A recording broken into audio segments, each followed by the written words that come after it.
Of course, virtually uncountable numerous kinds of animal existence involve in Chinese culture. But for the first or main part in this video, I will limit the discussion to only 4 the most famous mythical animals. We know that the most renowned Chinese mythical animal is dragon, and the next is phoenix.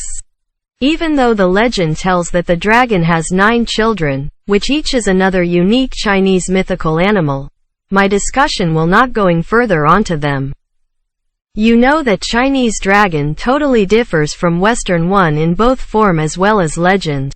However, Western phoenix bears close resemblance in form to Chinese one, although their legends are completely not related.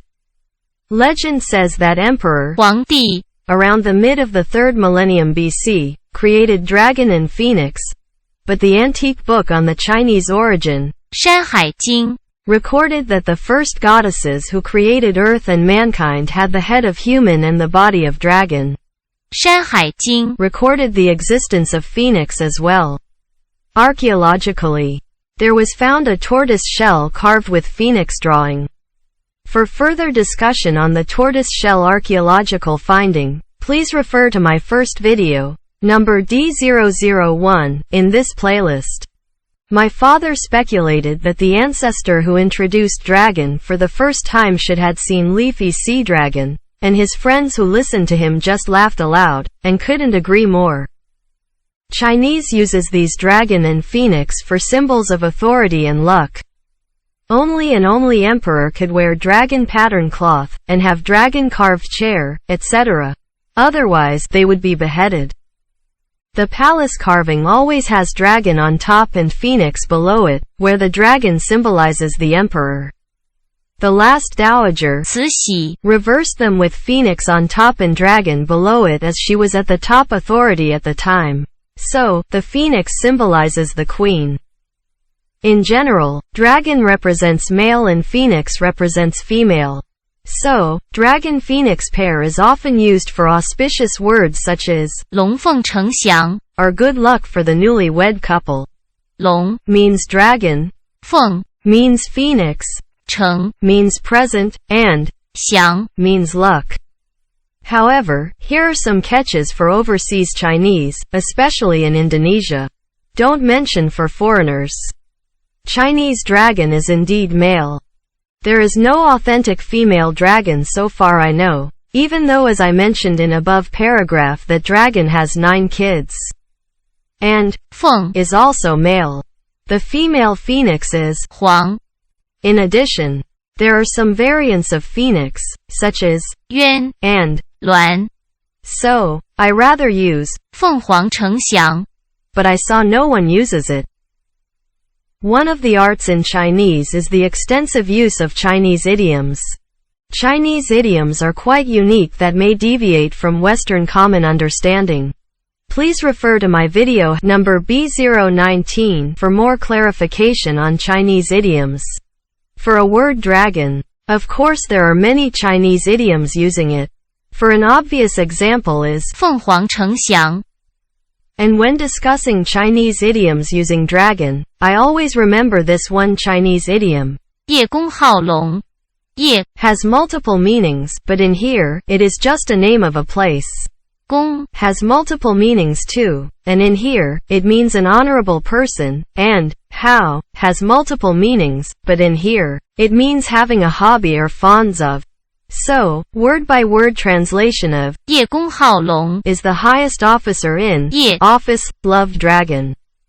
The story is that Mr. 叶 loved dragons so much that he carved and drawed his house with dragons in everywhere, from wall and corner to the rooftop, including furniture, bedding, and so on. His life seemed inseparable from dragon that he wrote and drawed dragon every day. He also named his every child with the word dragon. His behavior touched the dragon in heaven. So the dragon one day came down visiting Mr. 叶 to express a gratitude. However, when Mr. 叶 met the dragon, he was very scared and fainted right away.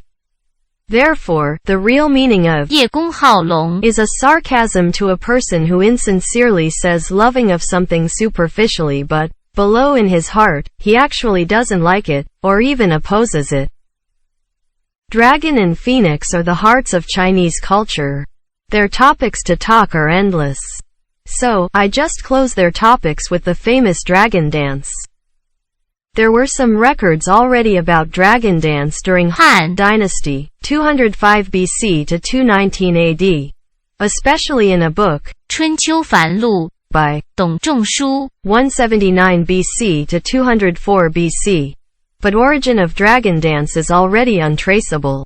It originally functioned to praise dragon god for good weather. The even well-known lion dance is inseparable from dragon dance nowadays.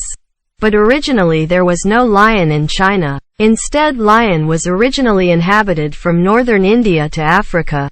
So, to introduce lion from the west to China, the opening of the Silk Road by Emperor Wu, 156 BC to 87 BC of Han Dynasty, was a must. A life lion was originally presented as a tribute to Emperor Zhang, 57 to 88 of Han Dynasty by the defeated Yue clan in the west. At that time, the messenger from Yue asked the palace representatives to receive the tribute outside the capital, and before the palace received the tribute, he requested 2 lambs on daily basis. The messenger explained that the beast was so strong and very aggressive. This intrigued the emperor that he ordered to fight this beast with the strongest animals that palace had. And the lion won. Since then, lion has been used as a symbol of strength, power, and victory. To avoid disaster, and high costs of course, Chinese put lion stones in place of live lions as a protection from bad luck, but not from theft, I suppose.